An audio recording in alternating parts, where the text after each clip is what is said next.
एक शहर में अमन नाम का एक गीदड़ रहता था। वह अपनी पत्नी कीर्ति और बेटे किट्टू सुअर के साथ रहता था। किट्टू जंगल के एक बहुत ही अच्छे स्कूल में पढ़ने के लिए जाता था, जहाँ पर उसके बहुत सारे दोस्त थे। टोनी अपने दोस्तों के साथ बहुत खुश रहता था। दोस्तों के साथ स्कूल में खेलना और मस्ती करते हुए घर आना, ऐसे ही उसकी जिंदगी चल रही थी। लेकिन एक दिन जब स्कूल से घर आया तो उसकी मम्मी उससे कहती है, बेटा किट्टू, तेरे पापा का भी फोन आया था और उन्होंने बताया कि कंपनी ने उनका ट्रांसफर किसी और शहर में कर दिया है, इसलिए अब हमें अपने सामान को पैक करना होगा बेटा, क्योंकि 2 दिनों के अंदर ही हमें ये जगह खाली करके दूसरे शहर के लिए निकल जाना है। मैंने अपना सामान बांध लिया बेटा, तुम भी अपना सामान बांध लो। किट्टू ये सुनते ही चौंक जाता है और अपनी माँ से बड़े ही आश्चर्य से कहता है, मम्मी मगर हम क्यों जाएं? पापा का ट्रांसफर हुआ है ना, तो पापा को ही जाने दो। अब जानते हो ना, मेरे बहुत सारे दोस्त यहाँ रहते हैं और उन्हें मैं छोड़कर कैसे जा सकता हूँ? मेरा स्कूल भी तो यही है ना मम्मी। बेटा, हमें पापा के साथ जाना ही होगा।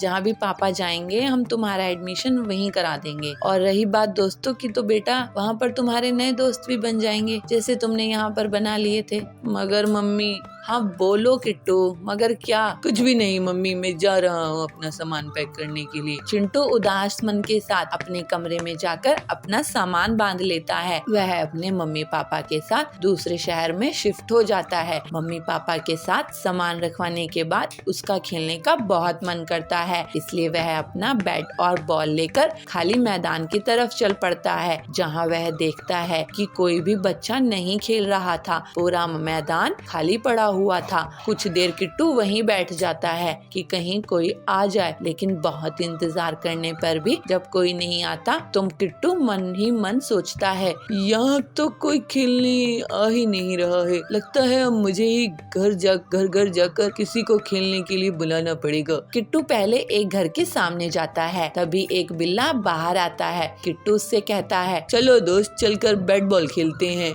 हाँ, वही खेल रहा था। मगर किसके साथ और कहाँ पर? मैं फोन में खेल रहा था, तुमने मुझे बीच में ही बुला लिया। फोन में? दोस्त, मैं फोन वाले बैट बॉल की बात नहीं कर रहा हूँ, बल्कि असली वाले बैट बॉल की बात कर रहा हूँ। नहीं दोस्त, मुझे तो फोन में ही खेलना है, मुझे असली वाला बैट बॉल नहीं खेलना, ये मुझे अच्छा नहीं लगता। किट्टू अगले घर जाता है, तभी वहाँ से टोनी नाम का मगरमच्छ बाहर आता है। हाँ दोस्त, बोलो क्या हुआ? चलो दोस्त, बाहर चलकर बैट बॉल खेलते हैं। नहीं, मैं तो फोन में ही खेलता हूँ, बाहर खेलने से मुझे पसीने और थकान होने लगती है, तुम ही खेलो ये खेल। किट्टू उदास होकर मैदान की तरफ जाता है तो देखता है कि वहाँ एक सुधा नाम की शेरनी बैठी है। किट्टू उसके पास जाता है। क्या तुम यहाँ खेलने के लिए आए हो दोस्त? हाँ दोस्त, क्या तुम मेरे साथ खेलोगी? हाँ, लेकिन अगर और भी हमारे साथ खेलें तो कितना अच्छा होगा ना। हाँ, तुम मेरे साथ चलो। किट्टू सुधा को लेकर अपने पापा के पास ले जाता है और उनसे सब बता देता है। किट्टू के पापा एक प्लान बनाते हैं और सभी बच्चों को अपने पास बुला लेते हैं और उनसे कहते हैं, बच्चों, मैंने खाली मैदान में एक महंगा फोन छुपाया है, जिससे हम बहुत सारे लेटेस्ट गेम खेल सकते हैं। जो भी उसे ढूंढेगा वो फोन उसका हो जाएगा। सभी ये सुनकर बहुत खुश हो जाते हैं और मैदान में जाकर फोन ढूंढना शुरू कर देते हैं। बहुत देर ढूंढने के बाद भी जब उनमें से किसी को फोन नहीं मिलता तो वो सब थक हार कर बैठ जाते हैं। अंकल, आपसे सच बोलो, आपने हमें बेवकूफ बनाया था ना? इस मैदान में आपने कोई भी फोन नहीं छुपाया है ना? हाँ बच्चों, मैंने तुमसे झूठ बोला ताकि तुम बाहर खेलने का महत्व समझ सको। अगर तुम बाहर नहीं खेलोगे तो तुम बहुत आलसी हो जाओगे और बीमारी तुम्हें घेर लेंगी, इसलिए अच्छा यही है बच्चों कि तुम बाहर खेलो। सभी बच्चे समझ जाते हैं और कहते हैं, जी अंकल, मैं समझ गया हूँ, अब से हम सभी बाहर मैदान में किट्टू के साथ खेला करेंगे। बदलापुर एक छोटे से गांव था। यहाँ बबलू अपने ससुराल में रहता था। उसका ससुराल बहुत गरीब था। बहुत कोशिश करने के बाद भी उसे कोई काम दे नहीं रहा था। एक दिन बबलू बर्गर खा रहा था, तब उसका ससुर आकर उसे कहता है, हाँ दामाद जी, अच्छे से बर्गर खा लो, सुबह सुबह बर्गर खा लो। हम लोगों के पास चाय पीने के पैसे नहीं है, लेकिन आप ना बर्गर खा लो। क्या हुआ ससुर जी, आप इतने गुस्से में क्यों हैं? तो क्या करूं दामाद जी, घर में इतनी परेशानी है, गरीबी है, लेकिन आपको एक भी काम नहीं मिल रहा है और आप बर्गर खा रहे हो। मैं तो कह रहा हूँ आप कहीं पर मजदूरी कर लो, हम सब भी मेहनत मजदूरी कर रहे हैं। बबलू बहुत दुखी होता है। बबलू काम की तलाश में घूम रहा था। फिर वो चाय पीने के लिए एक जगह रुका। वहाँ कालू कौवा आया और बात करने लगा। क्या भाई बबलू, कैसे हो? मैं तो आज शहर जाकर बर्गर खा के आया हूँ, वहाँ बहुत अच्छा बर्गर मिलता है। अरे कालू भाई, मैं भी गांव का बर्गर खाया हूँ, लेकिन यहाँ तो सैंडविच और बर्गर में कोई फर्क ही नहीं है। लेकिन तुम बर्गर खाने के लिए इतनी दूर गए, तुम्हारे पैसे खर्च हुए होंगे। देखो भाई, मुझे तो स्वाद अच्छा मिलना चाहिए। अपने गांव के जंगल में एकदम घटिया बर्गर मिलता है। गांव के लोग बर्गर क्या होता है पता ही नहीं है इनको। उनके लिए वड़ा पाव और बर्गर एक ही तो होता है। बड़ी बड़ी दुकानें खोल लेते हैं, लेकिन बर्गर पैटीज ऐसा ही फिसल जाता है। मैं ही नहीं, और भी बहुत से लोग हैं शहर जाकर बर्गर खाते हैं। मैं तो कहता हूँ बबलू भाई, कोई अपने ही गांव में छोटा सा ठेले भी बर्गर का खोल ले तो वो बहुत कमाई करेगा।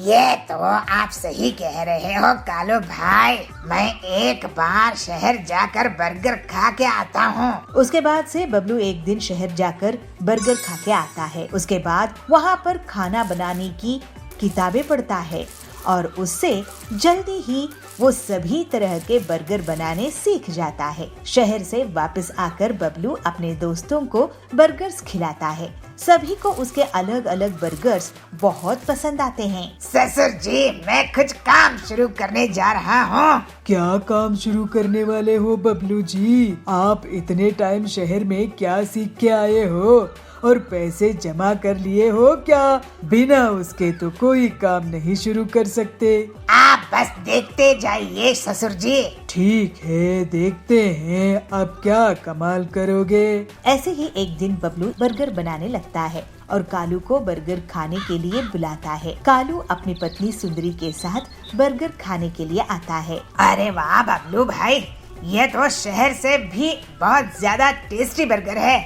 ऐसा बर्गर आप अपने गांव में बना रहे हो, मुझे तो यकीन ही नहीं हो रहा है। अब मैं शहर नहीं, आपके ही यहाँ बर्गर खाने आऊँगा। अगर तुम्हें पसंद आया है तो सभी को पसंद आएगा कालू भाई। जल्द ही बबलू की बर्गर की दुकान बहुत धूमधाम से चलने लगती है। जल्दी ही वो मुनाफा कमाकर अमीर हो जाता है। ससुर जी, आपको जानकर बहुत खुशी होगी कि मेरा बर्गर का काम बहुत अच्छा चल रहा है और मैं अपने परिवार के लिए एक घर खरीद लिया हूँ। अब हम सब जल्द ही वहाँ रहने जाएंगे। बर्गर बेचकर कौन घर खरीदता है दामाद जी? घर तो अमीर लोग ही खरीद सकते हैं। आप घर को कल ही देख लेना ससुर जी। और हाँ, आपको मैं अपने हाथ का बर्गर भी खिलाऊंगा।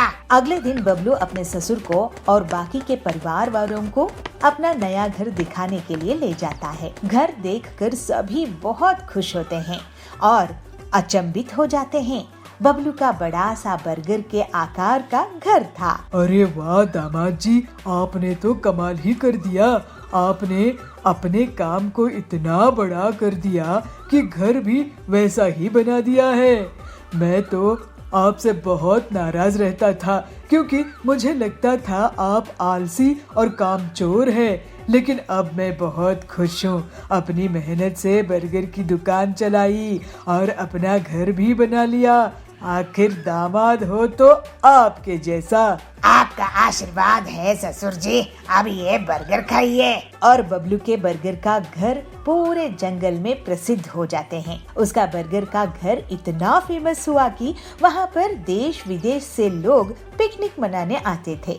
इससे उसकी कमाई 4 गुना बढ़ गई। अपनी मेहनत और लगन से बबलू आगे भी स्वादिष्ट बर्गर बनाता रहा और अपने परिवार के साथ खुशी खुशी रहने लगा। अमीरपुर गांव में पीलू एक पानी पूरी का ठेला चलाती थी। पीलू पानी पूरी बेचकर अपना गुजारा किया करती थी। उसकी खासियत ये थी कि फायर पानी पूरी बेचती थी, जिसको खाने के लिए बहुत भीड़ लगी रहती थी। पीलू की बेटी पिंकी शहर में पढ़ाई करती थी। पढ़ाई खत्म होने के बाद वो गांव वापस आती है। मम्मी, आप ये पानी पूरी का ठेला बंद क्यों नहीं कर देती हो? बेटी, इसी से तुम्हारी पूरी पढ़ाई का खर्चा निकला है और ये घर भी इसी से चलता है। आगे तुम्हें भी ये काम संभालना है। मैं ये फालतू का काम नहीं करूँगी मम्मी। तुम शहर में जाकर बिगड़ गई हो। कोई काम छोटा बड़ा नहीं होता है। लेकिन पिंकी पीलू की कोई बात नहीं मानती है और एक दिन वो एक कपड़े की दुकान खोल लेती है। तो हरी तोती उससे पूछती है, ये कपड़े कितने के दिए पिंकी? जी आंटी, ये 1000 का है। 1000 का? दिखने में तो 200 रुपए का लग रहा है। इतना महंगा क्यों है ये? वो आंटी, मैं फैशन डिजाइनिंग करके आई हूँ ना, ये डिजाइनर कपड़े हैं। अरे हमें क्या करना? तू फैशन डिजाइन करी है कि नहीं? हमें तो सस्ते अच्छे कपड़े चाहिए। इस तरह से पिंकी को कपड़े के काम में नुकसान होता है और उस धंधे को वो बंद करना पड़ता है। इसके बाद पिंकी ब्यूटी पार्लर खोलती है और उसको उस काम में भी नुकसान हो जाता है, क्योंकि गांव की उधार में मेकअप करवाकर चली जाती थी और पैसे नहीं देती थी। इस पर वो रोने लगती है। माँ, मुझे माफ कर दो। मैंने तुम्हारे जमा किए हुए पैसों से 2-2 दुकानें खोली, लेकिन एक भी नहीं चली और पैसे भी डूब गए। अब तुम जैसा बोलोगी मैं वैसा ही करूँगी। देख बेटी, और तुमको पानी पूरी बहुत पसंद आती है और उसमें उधार भी नहीं होता है। मैं फायर पानी पूरी बनाती हूँ जो पूरे जंगल में कोई नहीं बनाता है। मैं तुझे वो सिखा देती हूँ। इस तरह से पीलू अपनी बेटी पिंकी को फायर पानी पूरी बनाना सिखा देती है और थोड़ी सी प्रैक्टिस के बाद पिंकी उसे बनाने लगती है। फिर पिंकी पीलू के पानी पूरी के ठेले में उसकी मदद करती थी। सारे पक्षी पीलू की बहुत तारीफ करते थे। इसको देखकर पिंकी कहती है, माँ, तुम ठीक कहती थी। कोई भी काम बड़ा छोटा नहीं होता है। तुमको यहाँ इतनी इज्जत मिलती है और मुझे कपड़े की और पार्लर की दुकान में नहीं मिलती थी। माँ, मुझे तुम पर बहुत गर्व है। अब से मैं भी लोगों को फायर पानी पूरी खिलाऊंगी। इसके बाद से पिंकी अपना सबक सीख जाती है और मेहनत से पीलू का साथ देती है। फिर दोनों माँ बेटी बहुत खुशी खुशी रहने लगते हैं। एक गांव के एक जंगल में पीलू और बंटी नाम के पति पत्नी रहते थे। उनका एक बेटा था टिल्लू। दोनों पति पत्नी हर छोटी छोटी बात में झगड़ा करते थे। उन दोनों के झगड़े में टिल्लू बहुत परेशान होता था। एक दिन बबलू अपने बेटे को बर्गर लाके देता है। तभी वहाँ पीलू आ जाती है। सुनो जी, ये क्या बेकार की चीज खिला रहे हो मेरे बेटे को? मैं तो इसके लिए ताजी सब्जियों वाला नूडल्स बना रही हूँ, लेकिन आप जानबूझकर इसे ये बर्गर दे रहे हो जिससे ये मेरा हाथों का नूडल्स नहीं खा सके। टिल्लू, तू ये फालतू का बर्गर कचरे में फेंक दे। मैं ये बर्गर अपने बेटे के लिए सबसे महंगे फास्ट फूड रेस्टोरेंट से लाया हूँ और तुम होती कौन हो मेरे बेटे को भड़काने वाली? बेटा, तुम्हारी माँ की मैगी को तुम गड्ढे में फेंक दो। ये सुनकर पीलू बहुत गुस्सा हो जाती है और एक बार फिर से दोनों पति पत्नी झगड़ा करने लगते हैं। मम्मी, पापा, मैं बर्गर और नूडल्स दोनों खा लूंगा। आप लोग झगड़ा करना बंद कीजिए। इसके बाद टिल्लू बर्गर में नूडल्स डालकर खाने लगता है। एक दिन बंटी पीलू के लिए हलवा लेकर आता है। पीलू, ये देखो, मैं तुम्हारे लिए तुम्हारा फेवरेट हलवा लाया हूँ। वाह जी, मैं भी आपके लिए आपकी फेवरेट चाय बना रही हूँ। अरे वाह मम्मी पापा, आप दोनों कितने प्यार से बातें कर रहे हैं। आज टीवी में न्यूज आई थी कि लोगों को कंपनी से निकाल रहे हैं। क्या आपको भी नौकरी से निकाल दिए हैं क्या? हाँ, मुझे निकाल दिए हैं। अब घर का खर्च तुम थोड़े दिनों के लिए चलाना पीलू। अरे, लेकिन EMI कैसे भरेंगे? हम तो बर्बाद हो जाएंगे। मम्मी पापा, मेरे पास एक आइडिया है। आप दोनों मुझे नूडल्स और बर्गर खिलाने के लिए झगड़ा करते थे ना, और मैं दोनों को मिलाकर खा जाता था। नूडल बर्गर खाना मुझे बहुत पसंद है, और सभी को नूडल और बर्गर पसंद आते हैं ना। क्यों ना आप मिलकर इसी को बेचने का काम शुरू कर दो। हाँ, ये अच्छा आइडिया है। हाँ, सभी बच्चों को नूडल और बर्गर बहुत पसंद होते हैं। ऐसे कॉम्बिनेशन पूरे जंगल में कहीं नहीं है। हमारी दुकान खूब चल निकलेगी। और जल्द ही दोनों पति पत्नी नूडल बर्गर की दुकान शुरू कर देते हैं। पीलू वेज नूडल्स, एग नूडल्स और चिकन नूडल्स बनाया करती थी, और बंटी बर्गर बनाया करता था, और वो कस्टमर्स को सर्व करने लगे। इस तरह से दोनों की दुकान बहुत अच्छे से चल निकली। पीलू और बंटी का झगड़ा अब बंद हो चुका था। दोनों में प्यार बढ़ने लगा था, और वो लोग बहुत पैसे कमाने लगे थे। बेटा टिल्लू, ये तुम्हारी ही आइडिया का कमाल है, जो नूडल बर्गर लोगों को पसंद आ रहे हैं। हम खुद नौकरी करते थे, लेकिन अब हम लोगों को नौकरी दे रहे हैं। मेरे लिए तो आप दोनों का प्यार से साथ रहना ही सबसे अच्छी बात है। मम्मी पापा, आप हमेशा से ऐसे ही रहना। फिर पीलू और बबलू कभी भी झगड़ा नहीं किए, और सब खुशी खुशी साथ रहने लगे। एक घने जंगल में एक मंदिर के सामने पीलू भीख मांगा करती थी। भगवान के नाम पे कुछ दे दो साहब, भगवान के नाम पे कुछ दे दो, आपके बच्चे जीते रहेंगे, आपके घर में खुशियाँ रहेंगी। एक दिन ऐसे ही जब वो मंदिर के बाहर बैठी थी, तो वो देखती है कि एक चिड़ा बहुत तेजी से उड़ते हुए आता है और मंदिर के अंदर घुस जाता है। पीलू सोचती है, अरे इस चिड़े के ऊपर लगता है कोई बहुत बड़ी मुसीबत आई है, तभी इतनी हड़बड़ी में मंदिर के अंदर इतनी जल्दी घुस गया। तभी वहाँ का बदमाश कालू पंजे में चाकू दबाए पीलू के पास आता है। ए चिड़िया, तूने यहाँ किसी पक्षी को भागते हुए देखी है क्या? नहीं, मैंने तो किसी भी पक्षी को यहाँ से भागते हुए नहीं देखी हूँ। देखो, मेरे पास ये रुपयों की गड्डी है, अगर तुम मुझे उस पक्षी के बारे में बता दोगी तो मैं तुम्हें ये रुपयों की गड्डी दूंगा। पीलू कुछ देर सोचती है, फिर कहती है, नहीं कौआ जी, मैंने किसी भी पक्षी को यहाँ से भागते हुए नहीं देखी हूँ। वो बदमाश कौआ वहाँ से चला जाता है। तब वो पक्षी मंदिर से बाहर निकलता है और पीलू चिड़िया को धन्यवाद अदा करता है। बहन, बहुत बहुत धन्यवाद। मेरा एक दुश्मन है जो मुझे मरवाने के लिए मेरे पीछे एक गुंडा भेजा था, लेकिन तुमने लालच ना कर मेरी जान बचा ली। मैं अपनी पत्नी और बच्चों को घने जंगल में छुपा कर आ रहा हूँ। अब मैं पुलिस के पास जाऊंगा। तुम प्लीज इस पते पे जाओ मेरी पत्नी और बच्चों के पास, और जब तक मैं ना आऊँ तुम उनकी देखभाल करोगी? पीलू हाँ कहती है। ऐसा कहकर वो चिड़ा वहाँ से चला जाता है। पीलू उस पक्षी के बताए हुए पते पर पहुँच जाती है। मुझे आपके पति ने आपके पास भेजे हैं और आप लोगों का ख्याल रखने के लिए कहे हैं। मेरे पति कहाँ हैं? वो किस हाल में हैं? वो ठीक तो है ना? बहन, तुम चिंता मत करो, तुम्हारे पति ठीक हैं। वो तुम लोगों के दुश्मन को पकड़ाने के लिए पुलिस के पास गए हैं। बहन, मैंने और मेरे बच्चों ने 2 दिनों से कुछ नहीं खाए हैं। हम डर के मारे बाहर भी नहीं निकल पा रहे हैं। बहन, तुम चिंता मत करो, मैं तुम लोगों के लिए खाना लेके आती हूँ। ऐसा कहकर पीलू उनके लिए खाना लेने जाने लगती है। बहन, मैं खाना लेने जा तो रही हूँ, लेकिन मेरे पास पैसे नहीं हैं। बहन, ये लो, मेरे पास बहुत पैसे हैं, तुम ये पैसे रखो और इससे खाना लेकर आओ। इधर वो चिड़ा पुलिस थाने पहुँच चुका होता है और पुलिस को सारी घटना का ब्यौरा देता है। पुलिस चिड़े को एक तस्वीर दिखाता है जिसमें लिखा होता है मोस्ट वांटेड। उसमें उस की तस्वीर होती है। चिड़ा उस तस्वीर को देखकर हाँ कहता है। पुलिस उस बदमाश का पीछा करती है। कुछ देर पुलिस को वो छकाता है और आखिर में वो थक जाता है। फिर पुलिस पे वो हमला कर देता है। पुलिस भी उस पर हमला करती है।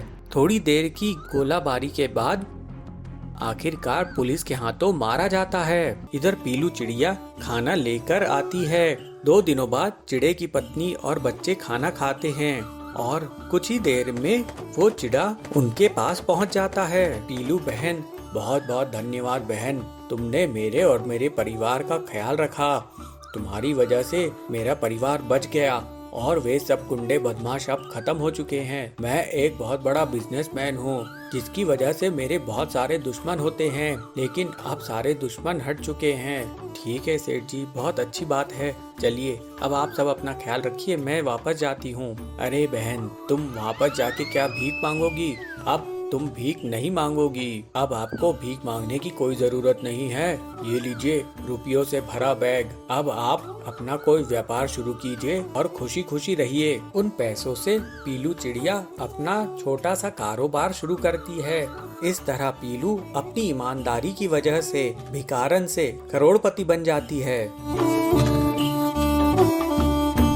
एक शहर में चीनू नाम का बंदर अपनी बहन सिम्मू और मम्मी पापा के साथ रहता था। उनके स्कूल में उन्हें उनके टीचर ने पेड़ों का महत्व बताया और उन्हें पेड़ लगाने के लिए कहा। पापा, हमें आंगन में पेड़ लगाने चाहिए। हमारे टीचर ने हमें बताया कि पेड़ बहुत जरूरी होते हैं और इनसे हमें फल और ऑक्सीजन मिलती है। सही कहा बच्चों, तुम्हारे टीचर ने तुम्हें सब सच ही बताया। वैसे तुम बताओ, तुम किस किस का पेड़ लगाना चाहते हो? पापा, मैं तो अनार का पेड़ लगाना चाहता हूँ। पापा, मैं आम का, क्योंकि मुझे आम खाने को मिल जाएंगे ना।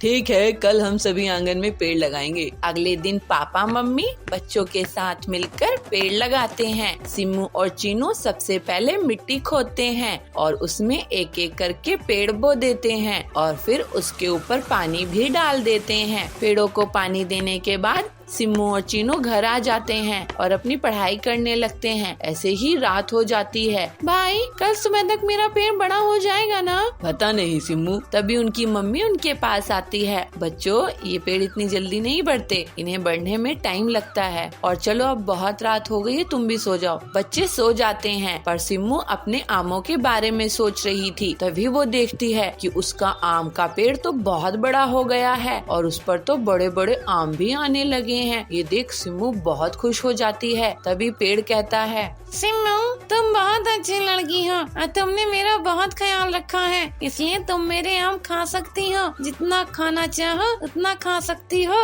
सच में? सिम्मू जैसे ही एक आम तोड़ने लगती है तो वो देखती है कि बहुत सारे पक्षी उस पेड़ पर आकर बैठ गए हैं और उस पेड़ के आमों को खाए जा रहे हैं और खाते खाते सारे आम खा जाते हैं। सिम्मा, सारे आम तो ये पक्षी खा गए, मुझे माफ कर दो, मैं तुम्हें अब एक भी आम नहीं दे सकता। लेकिन मैंने तो पेड़ लगाया था ना, तुम्हें जीवन दान दिया था और मुझे ही तुम आम खाने से मना कर रहे हो।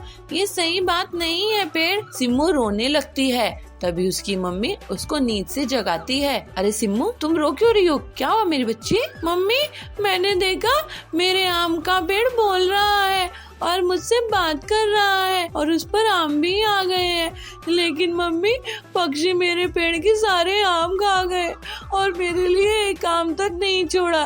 ये गलत बात है ना मम्मी? लेकिन बेटी, तुम्हारे पेड़ पर तो कोई आम नहीं आए और न ही किसी ने तुम्हारे आम खाए हैं। और बेटी, पेड़ कभी बात नहीं करते। चलो आओ, जल्दी से तैयार हो जाओ। सिम्मू खिड़की के बाहर झांकती है तो देखती है कि उसका पेड़ तो छोटा ही है। इसका मतलब उसने जो कुछ भी देखा था वो सब सपना था। लेकिन सिम्मू अपने पेड़ का बहुत ख्याल रखती है और उसके पास बैठकर उससे बातें भी करती है।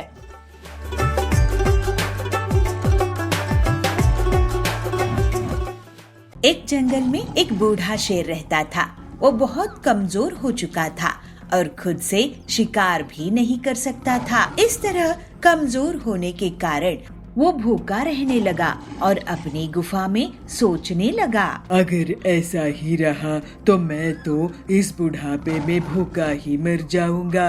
अगर मेरी मदद छोटू कर देगा तो मेरा काम बन सकता है। और फिर शेरा छोटू से मिलता है। छोटू, तुम मेरे बीमार होने की खबर जंगल में फैला दो, बाकी मैं तुम्हें खाने में हिस्सा दिया करूँगा। छोटू शेर के बीमार होने की खबर जंगल में फैला देता है। जब जानवर शेर की तबीयत पूछने के लिए उसकी गुफा में जाते थे तो शेर उनका शिकार कर लेता था। इस तरह से बहुत दिनों तक शेर एक एक करके बहुत से जानवरों को खा जाता था और वो हट्टा कट्टा हो गया। ये तो अच्छा तरीका हाथ लगा है। अब तो मुझे जंगल में भटकने की जरूरत नहीं है, गुफा में ही शिकार आ जाते हैं। एक दिन रिंकू खरगोश सोचता है कि जंगल से जानवर कम हो रहे हैं। जो भी जानवर शेर को देखने के लिए गया है उसके बाद से दिखाई नहीं दे रहा है। ऐसा क्या राज है, पता करना होगा। और रिंकू शेर की गुफा के बाहर जाता है। महाराज शेर जी, कैसे हैं आप? कौन है? मेरी तबीयत बहुत खराब है, अंदर आ जाओ, मेरे पास ज्यादा समय नहीं बचा है। आ जाओ दोस्त, गुफा के अंदर आ जाओ। इतनी देर में रिंकू गुफा के आसपास ध्यान से देखता था। महाराज, आपकी गुफा के अंदर जानवरों के पंजों के निशान हैं, लेकिन जानवरों की बाहर आने की निशान नहीं है। कुछ गड़बड़ है। और अब तो मैं अंदर झांक कर देख रहा हूँ, गुफा के अंदर तो जानवरों की हड्डियाँ दिखाई दे रही है। फिर रिंकू वहाँ से भाग जाता है और पूरे जंगल में ये बात फैला देता है। सारे जानवर छोटू को पकड़ लेते हैं। क्यों छोटू, तुम्हारी और शेर की क्या मिली भगत है, बताओ हमें। डर के कारण छोटू सब बोल देता है। फिर छोटू की पिटाई हो जाती है और उसे जंगल से बाहर निकाल दिए जाते हैं। लगता है कि अब मैं अपने बुरे कर्मों के कारण भूखा ही रह जाऊंगा। शेर जंगल में शिकार नहीं कर पाता है और उसका भूखे रहने से बहुत बुरा अंत होता है। दूसरों की अच्छाई का फायदा उठाने से और धोखा देने का परिणाम कभी अच्छा नहीं होता है।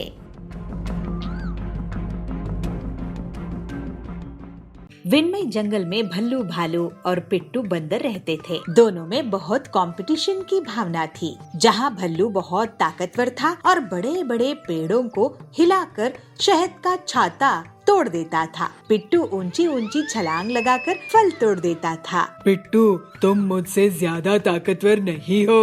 हाँ तो क्या हुआ, तुम कौन से मेरे जैसे पेड़ से फल तोड़ लेते हो? मुझसे मुकाबला करो, जो जीतेगा उसका नाम होगा। ठीक है। दोनों तोता के पास जाते हैं। तुम दोनों की काबिलियत अलग अलग है, इसमें मुकाबला क्यों? मुकाबला तो बनता ही है तोता जी, आखिर ये मुझे चिढ़ाता है। ये भी मुझे नीचा दिखाता है। मुकाबला तो अब होके ही रहेगा तोता भाई। आप जीत और हार का फैसला करना। ठीक है, मैं तुम दोनों को एक ही चैलेंज दूंगा, उसको तुम्हें पूरा करना होगा। तुम दोनों नदी के पार जाओ और मेरे लिए बड़े पेड़ का अमरूद तोड़ कर लेकर आओ। मैं अमरूद खाने के बाद बताऊंगा कि ये कंपटीशन कौन जीता। मंजूर, मैं ही जीतने वाला हूँ।